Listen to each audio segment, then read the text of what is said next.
Lining blouse cut பண்ணுவது எப்படின்னு பார்க்க போகிறோம் இந்த வீடியோவில். ஃபஸ்ட்டு முதல்ல நம்ம துணியை எடுத்து நாலாக மடித்து போட்டுக்கணும். நமக்கு ஆப்போசிட் சைடில் வந்து ஓப்பன் ஸ்பாட்டும் நமக்கு பக்கமாக வந்து க்ளோஸ் இதில் இருக்க பாட்டும் வச்சுக்கணும். அதுக்கப்புறம் ப்ளவுஸோட கையை எடுத்துக்கிறோம். லைனிங் ப்ளவுஸ் அப்படின்றதுனால கீழேருந்து ஒரு 1/2 இன்ச் அளவுக்கு மட்டும் இந்த இடத்துல துணி விட்டால் போதும். இதிலேருந்து இந்த அளவுக்கு வச்சுட்டு நம்ம தையலுக்கு நேராக ஒரு மார்க்கும் அதை விட்டு ஒரு 1/2 இன்ச்சில் மேலே ஒரு மார்க்கும் பண்ணிக்கிறோம்.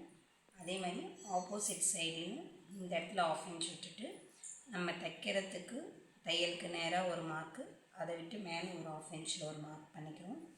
பண்ணிவிட்டு துணியை வந்து ஒரு 2.5 இன்ச் அளவுக்கு இந்த இடத்துல மார்க் பண்ணிவிட்டு இப்படியே இது பண்ணி இங்கே கொடுத்துருக்க மார்க் வரைக்கும் வளைவு போட்டுக்கிறோம்.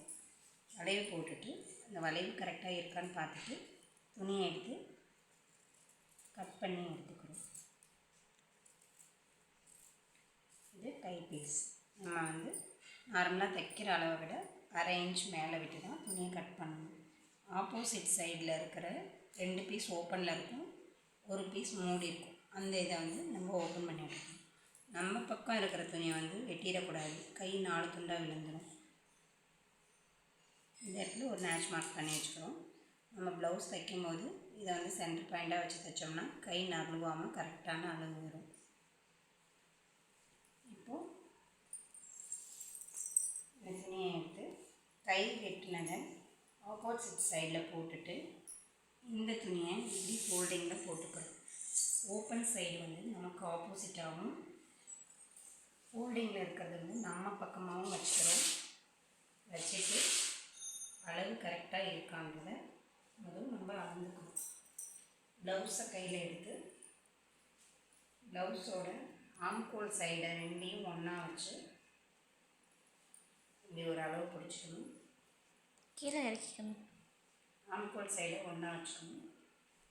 ஒன்றா வச்சுட்டு ஷோல்டர் 2ஐயும் நேராக பிடிச்சிக்கணும். ப்ளவுஸை கையும் சேஃபாக வச்சு நம்ம ப்ளவுஸோட பாடி அளவு இப்போ எடுக்கணும். இப்படி துணியை வச்சுட்டு இந்த இடத்துல இருந்து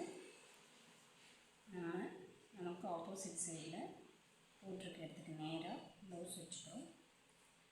இதில் வந்து துணி ஃபுல் அளவும் நம்ம மார்க் பண்ணியிருக்கோம். தையலோட அளவு ஒரு 2 இன்ச்சுக்கு உள்ளார இருக்கும். எக்ஸ்ட்ரா பீஸோட அளவு வரைக்குமே ப்ளவுஸ் வச்சு மார்க் பண்ணி நம்ம ஃபஸ்ட்டு எடுத்துடலாம். எடுத்துட்டு இந்த தையலுக்கு அந்தாண்ட இருக்க துணி அளவோடு சேர்த்து நம்ம எடுத்துருக்கோம். மொத்த அளவு 11.5 இன்ச் இருக்குது.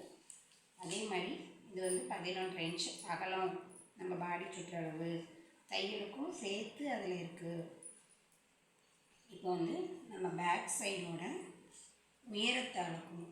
பாடி சுற்றளவை போட்டுட்டு பேக் சைடோட உயரம் வந்து எப்படி இருக்கணும்னா நம்ம ஷோல்டரில் தையலுக்கு மேலே 1/2 இன்ச் வச்சு அதே மாதிரி கீழே நம்ம தைக்கிறதுக்கு 1/2 இன்ச் விட்டுக்கணும். ஏன்னா லைனிங் ப்ளவுஸ் அப்படின்றனால நம்ம 1 இன்ச் விட்டு மடிச்சுட்டு போகிறதில்ல, அதனால் 1/2 இன்ச் போதுமான அளவு. துணியை நல்லா கரெக்டாக பிடிச்சி இப்படி வச்சுக்கிறோம். வச்சுட்டு நம்ம தையலுக்கு 1/2 இன்ச் கீழே ஒரு மார்க்கு, நம்ம முழு உயரத்தில் ஒரு மார்க் பண்ணிக்கணும்.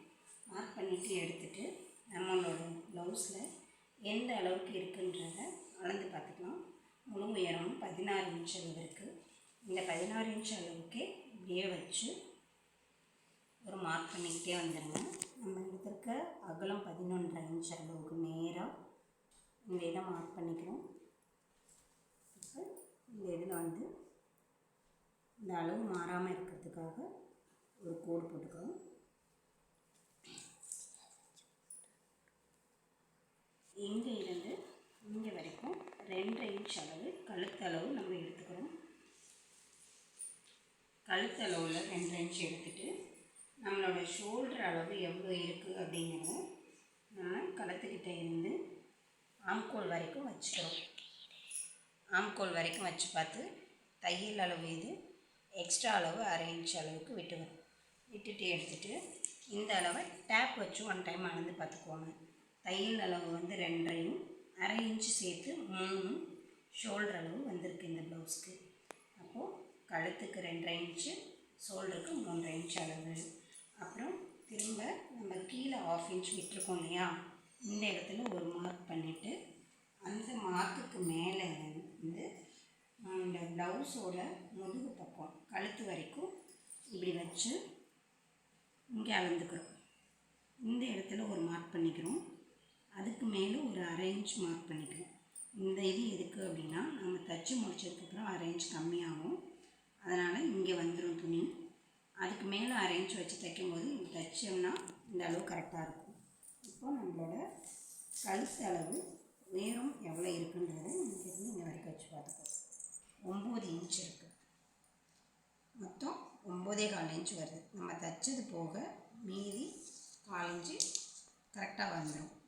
திரும்பவும் இந்த இடத்துல டேப் வச்சு 2.5 இன்ச் அளவுக்கு அந்த 9க்கு நேராக ஒரு மார்க் பண்ணிடுறோம். அப்புறம் நேராக வச்சு இந்த இதிலேருந்து இந்த இது வரைக்கும் நம்ம ஒரு மார்க் போட்டுருவோம். திரும்ப ஷோல்டரோட அளவு இங்கே வரைக்கும் இந்த 3 இன்ச் அளவில் கரெக்டாக வச்சு ஒரு மார்க் பண்ணுறோம். நம்ம ஆம்கோலோட அளவு 5.5 இன்ச்சு. ப்ளவுஸ் ஆம்கோலோட அளவு 5.5 இன்ச். அதை எப்படி பார்க்கணும் அப்படின்னா, நம்மளோட ப்ளவுஸை கையில் எடுத்து பேக் சைடில் இருக்கிற அளவு, இப்போ நம்ம பேக் சைடு போடுறோம் அப்படின்றதுனால பேக் சைடோட அளவை கீழே 1/2 இன்ச் நம்ம விட்டுருக்கோம் இல்லையா தையலுக்கு, இந்த 1/2 இன்ச்சிலேருந்து இப்படி வச்சு இந்த ப்ளவுஸோட தையல் எண்ணில் ஒரு மார்க்கும் அதுக்கு மேலே அரை இன்ச் விட்டு ஒரு மார்க்கும் நம்ம வரைஞ்சிட்டு, நம்ம எடுத்திருக்க இந்த முழு உயர அளவுலேருந்து நமக்கு எந்த அளவுக்கு அது இருக்குன்றதை நம்ம மார்க் பண்ணி பார்த்துக்கணும். நமக்கு இதில் 5.25 அளவு இருக்குது. அப்போது 5.25 ஒரு மார்க்கு.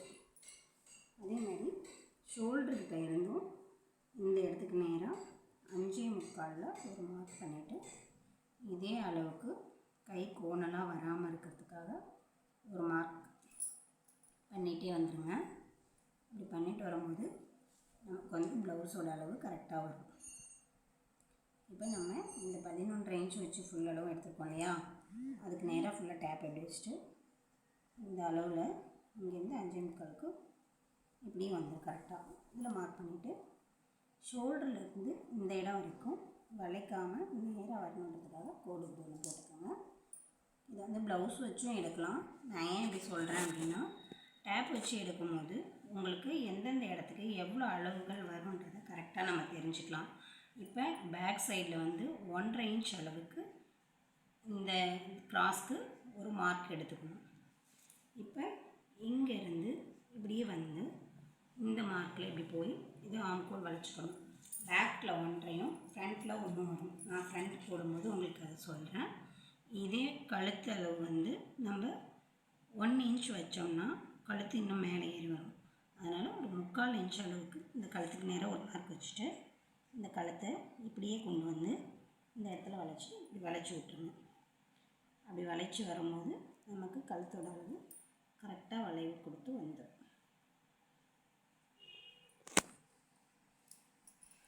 இது இப்போ கழுத்தோட அளவு வந்துருச்சு. கழுத்தோட அளவு மேலேருந்து இடுப்பு இறக்கம் வரைக்கும் அந்த பாடி வந்து நமக்கு வந்து 9 இன்ச் வந்திருக்கு. தைச்சோம்னா கீழே அரைஞ்சு போயிடும். நம்ம நார்மல் கழுத்தளவு கரெக்டாக வந்துடும். அதே மாதிரி ஷோல்டர் இங்கேருந்து இங்கே 3 இன்ச் கொடுத்துருக்கேன். தைச்சதுக்கப்புறம் ஷோல்டர் 2.5 இன்ச் வந்துடும். இங்கேருந்து இங்கே 5.25 கொடுத்துருக்கேன். இதுலேருந்து இங்கே 1.5 இன்ச் கொடுத்துருக்கேன். இந்த 1.5 இன்ச் கொடுத்து ஆம்கோல் வளைச்சி வெட்டிக்கிறோம். இது வந்து கீழே மடித்து தைக்கிறதுக்கான அளவு. இப்போ பேக் சைடு வந்து நமக்கு முடிஞ்சிடுச்சு. இப்போ வந்துட்டு இந்த ரவுண்ட் கழுத்தை நம்ம இந்த இடத்துலேருந்து கட் பண்ண ஆரம்பிக்கிறோம். துணி வந்து திப்பியாக இல்லாமல் கரெக்டான சேஃப் அளவை நம்ம கொண்டு வரணும்னா கத்திரிக்கோலை வச்சதை எடுக்காமல் அந்த இடத்துக்கு நேராக வச்சு வெட்டிட்டு திரும்ப இந்த இதில் வச்சு நம்ம கரெக்டாக நம்ம மார்க் பண்ணதுக்கு நேராக இப்படி வெட்டி எடுத்துகிட்டு இந்த ஃபிஷ்ஷை இப்படி ஒதுக்கி விட்டுருவோம். இங்கேருந்து இப்படி வெட்டிக்கிறோம். இந்த துணியை இப்படி மடித்து விட்டு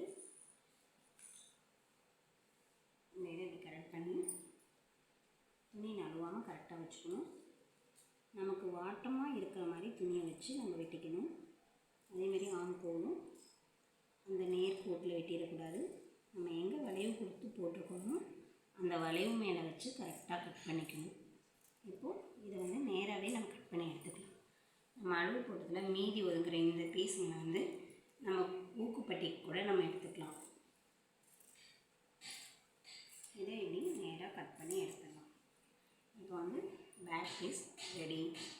பேக் பீஸில் இந்த நம்ம அரேஞ்ச் வச்சு மார்க் பண்ணியிருக்கோம் இல்லையா, அந்த இடத்துல ஒரு நேச் மார்க் போடுவோம். இப்போ இதை வந்து நம்ம பேக் சைடு அளவு போட்டு வெட்டி எடுத்தாச்சு. இப்போ இது பேக் சைடு பீஸ் வந்து முடிஞ்சிடுச்சு. இனிமேல் வந்து நம்ம ஃப்ரண்ட் சைடுக்கான பீஸ் வெட்டி எடுக்க போகிறோம். அது எப்படிங்கிறதையும் கவனித்து பாருங்கள். உங்களுக்கு கவனித்து பார்க்கும்போது தான் நல்லா புரியும். இதில் வந்து நான் ஏதாவது புரியாத அளவுக்கு சொல்லியிருந்தாலும் கமெண்ட் பண்ணுங்கள். திருப்பி நான் வந்து நல்லா போட்டு வீடியோ காமிக்கிறேன். கொஞ்சம் பொறுமையாக தான் நான் சொல்லியிருப்பேன். ஏன்னா வந்து ஃபாஸ்ட்டாக சொல்லி பண்ணும்போது அது டக்குன்னு புரியாது இல்லையா. அதனால் ஃபஸ்ட்டு கற்றுக்கிறவங்களுக்கு பொறுமையாக சொன்னால் தான் அது புரியுன்றதுனால நான் வீடியோக்காக தான் ஸ்லோவாக பண்ணுறேன். இப்போ பேக் சைடோட இதை எடுத்து நம்ம ஃப்ரண்ட் சைடுக்கு போடுறோம். எப்படின்னா பேக் சைடோட ஆம்கோல் பீஸில் இருக்க மீதி துணியில் பேக் சைடை வெட்டின அந்த ஷோல்டரை எடுத்துகிட்டு போய் க்ராஸாக இப்படி வைக்கிறோம். இது வந்து கிராஸ் கட் ப்ளவுஸ், அதனால் அந்த ஆம்கோலில் இந்த பேக் சைடோட ஷோல்டரை வச்சுட்டு நல்லா இப்படி கரெக்ட் பண்ணி நீவிக்கிறோம். இப்போ எப்படின்னா இந்த இடத்துல ஒரு மார்க்கு, இந்த இடத்துல ஒரு மார்க் பண்ணி இந்த நேராக ஒரு கோடு போட்டுக்கிறோம். இந்த இடத்துல இருக்க ஆம்கோல்லையும் அதே மாதிரி ஒரு கோடு கரெக்டாக நம்ம இந்த இதுக்கு வரைஞ்சிக்கிறோம். இப்போ என்ன பண்ணணும் அப்படின்னா ப்ளவுஸை எடுத்து இந்த ஆம்கோல்லேருந்து நம்ம பட்டிக்கு விட்டுருக்கோம் இல்லையா துணி, அந்த இடம் வரைக்கும் இப்படி வச்சு அளந்துக்கிறோம். இப்படி வைக்கும்போது தையலுக்கு மேலே இருக்க அந்த 1/4 இன்ச்சும் இது தையலுக்கான அளவு 1/4 இன்ச்சும் கீழே விட்டுட்டு திரும்ப இந்த துணியை நேராக வச்சு